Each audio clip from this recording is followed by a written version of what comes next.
আসসালামু আলাইকুম। আরবি টু বাংলা ভাষায় আপনাকে স্বাগতম। তো আজকের ভিডিওর মাধ্যমে জানতে পারবেন গুরুত্বপূর্ণ দৈনন্দিন চলার পথে আরবি টু বাংলা শব্দ এবং তার অর্থ। তো চলুন ভিডিওটি শুরু করা যাক। তো সর্বপ্রথমেই দেওয়া আছে নাজ্জেল, অর্থ কি নামানো। নামানো এর আরবি কি নাজ্জেল। যেমন হাদা নাজ্জেল অর্থ কি এটা নামাও।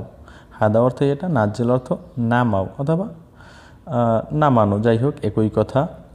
তো এরপরে কি গাবল অর্থ কি আগে। আগে এর আরবি হচ্ছে কি গাবল। এবং আউয়াল অর্থ কি প্রথম।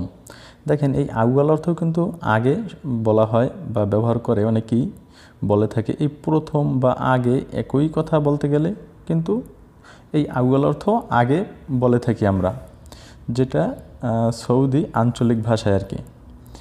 তো এরপরে আছে তানি অর্থ কি অন্য। যেমন তানি নফর অর্থ কি অন্যজন বা অন্য লোক এরকমের, বা আলাদা লোক। তানি অর্থ জাস্ট আলাদা বোঝায়, আলাদা অথবা অন্য বা আরেকজন এরকমের। যেমন তানি নফর অর্থ কি অন্যজন। তো এরপরে আছে ওয়াজেদ অর্থ কি বেশি। বেশি এর আরবি কি ওয়াজেদ। আবার জিয়াদা অর্থ কিন্তু বেশি। জিয়াদা অর্থ বেশি, ওয়াজেদ অর্থ বেশি, কিন্তু ওয়াজেদ অর্থ অনেক, অনেক বোঝায়। চৌই অর্থ কি করা। করা এর আরবি কি চৌই। আবার অনেক সময় ছাউই বলে থাকি, ছাউই বা ছৌই বা চৌই একই কথা। যেমন হাদা চৌই অর্থ কি কাজটি করো। এরপর আছে কি ওয়েন অর্থ কোথায়। কোথায় এর আরবি কি ওয়েন। আসলে খুবই গুরুত্বপূর্ণ শব্দগুলো অবশ্যই শুনবেন এবং দুই একটি শব্দ মুখস্থ রাখার চেষ্টা করবেন। হয়তো নিজে নিজে মুখস্থ রাখার চেষ্টা করবেন, মানে পড়বেন, তাহলে মুখস্থ হয়ে যাবে। এরপরে ইলা অর্থ কি দিকে। যেমন আইয়া ইলা কোন দিকে। আনারো আমি যাব। আইয়া ইলা আনারো আমি কোন দিকে যাব। বা ইনতা ইলা আইয়া তুমি কোন দিকে রো অর্থ কি যাও। ইনতা ইলা আইয়া রো তুমি কোন দিকে যাও। তো দেখেন ওয়েন অর্থ কোথায়, ইলা অর্থ কি দিকে, ফি অর্থ কি আছে। আছে এর আরবি কি ফি। ছোট প্রায় ভিডিওর মাধ্যমেই আমি এই শব্দটি দিয়ে থাকি, কেননা এই শব্দটি দ্বারা বিভিন্ন রকমের অর্থ বোঝায়, মানে বিভিন্ন রকমের বিভিন্ন সময় মানে প্রয়োজন হয় এক কথায়। তো এরপরে আছে কি মিন অর্থ কি থেকে। এই মিন এর বাংলা কিন্তু বিভিন্ন রকমের বোঝায়, এক এক সময় এক একভাবে মানে উচ্চারণ মানে গ্রামাটিক্যাল সিস্টেম অনুযায়ী বসে, যেটা আঞ্চলিক আরবি ভাষায় আমরা বলে থাকি, অ্যারাবিয়ানরাও বলে থাকে। মিন অর্থ কি থেকে। আবার মিন অর্থ কে। আবার মিনু অর্থ কি কার।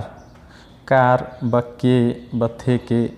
তো এর আরবি কি মিন বা মিনু, এই দুটো যে কোনো একটি ব্যবহার করে থাকে। তো অবশ্যই মনে রাখবেন মিন অর্থ কি কে। যেমন হাদা মিন এটা কার। দেখেন হাদা অর্থ কি এটা, এবং মিনু, মিনু অর্থ কার। মিন বললেও হয়, যাই হোক মিনু শব্দটি ব্যবহার করা হয়। তো হাদা মিনু এটা কার। তো জানতে পারলাম আজকে চই অর্থ কি করা, ওয়েন অর্থ কোথায়, ইলা অর্থ দিকে, কোনো দিক, দিককে বলা হয় কি ইলা, এবং ফি অর্থ কি আছে, মিন অর্থ থেকে অথবা কে, অথবা মিনু অর্থ কার। এরপরে আছে তরিক অর্থ কি রাস্তা। রাস্তা এর আরবি কি তরিক। যেমন এই রাস্তাটা কোন দিকে। হাদা আইয়া তরিক ইলা অর্থ কি এই রাস্তাটা কোন দিকে। এখানে মূলত হাদা অর্থ এই এবং তরিক অর্থ কি রাস্তা অথবা রাস্তাটা, ইলা অর্থ দিকে বা দিক, আইয়া অর্থ কোন। তো হাদা আইয়া ইলা তরিক এই রাস্তাটা কোন দিকে। অথবা শুধু এতটুকু বললেও হয় যে হাদা তরিক এটা কোন দিকে, মানে রাস্তাটা কোন দিকে, এটি কিন্তু বুঝে যায়। যাই হোক, এরপরে আছে কি বাইত অর্থ কি দূরে। দূরে এর আরবি কি বাইত। গেরিব অর্থ কাছে অথবা নিকটে, একই কথা কিন্তু। দেখেন গেরিব বা গাররেপ, গাররেপও বলে থাকে অনেকে। গাররেপ বা গেরিব অর্থ কি কাছে অথবা নিকটে, এক কথায় বলতে গেলে ধারে বোঝানো হয়। যাই হোক, এরপর আছে কি গিদ্দাম অর্থ কি সামনে। সামনে এর আরবি হচ্ছে কি গিদ্দাম, এবং পিছনে এর আরবি হচ্ছে ওরাই। যেমন ওরায় রো পিছনে যাও, বা গিদ্দাম রো সামনে যাও।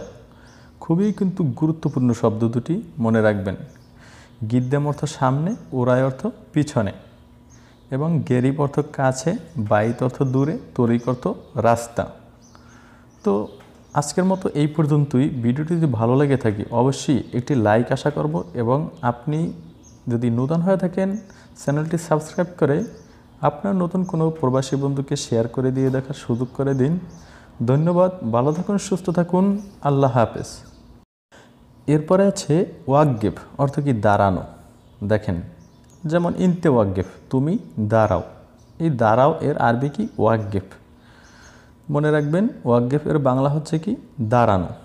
এরপরে রো অর্থ যাওয়া বা যাও, ইনতেরো তুমি যাও। আসলে এটা কিন্তু যারা নূতন আসে তারাও জানে যে রো অর্থ যাও, সুগল অর্থ কাজ, ফুলুস এর বাংলা হচ্ছে টাকা, মানে এই রকমের কিছু কিছু যে শব্দ। তারপরে সাদিক অর্থ বন্ধু, বা তাল তাল অর্থ আসো। এগুলো আসলে শেখানোর কিছুই নেই, বোঝানোর কিছুই নেই, এগুলো তো চলার পথে অবশ্যই মুখস্থ হয়ে গেছে আশা করি। তো কিছু কিছু যে গুরুত্বপূর্ণ শব্দগুলো, ওয়াকগেফ অর্থ দাঁড়ানো, এবং হেনা অর্থ এখানে। দেখেন এই হেনা এর বাংলা হচ্ছে কি এখানে, এটিও মনে রাখবেন, অনেক ক্ষেত্রে কিন্তু কাজে আসে। এবং হুনক অর্থ কি ওখানে, হুনক এর বাংলা হচ্ছে কি ওখানে, হেনা অর্থ কি এখানে। এরপরে তাল অর্থ আসো, এটা তো আশা করি মুখস্থই আছে। এরপরে নাদ্দাফা অর্থ কি পরিষ্কার, পরিষ্কার এর আরবি কি নাদ্দাফা। যেমন হাদা চৌনাদ্দাফা, এটা পরিষ্কার করো। ইনতে হাদা চৌনাদ্দাফা, তুমি এটা পরিষ্কার করো। অথবা আপনি আপনার বন্ধুকে বলতে পারেন যে ছাদে হাদা নাদ্দাফা, বন্ধু এটা পরিষ্কার করো। তো আজকের মতো ভিডিওটি এই পর্যন্তই। এখনও যদি সাবস্ক্রাইব না করেন একটি সাবস্ক্রাইব করে ভিডিওটিতে একটি লাইক দিয়ে আপনার নতুন কোনো প্রবাসী বন্ধুকে শেয়ার করে দিয়ে দেখার সুযোগ করে দিন। ধন্যবাদ, ভালো থাকুন, সুস্থ থাকুন, আল্লাহ হাফেজ।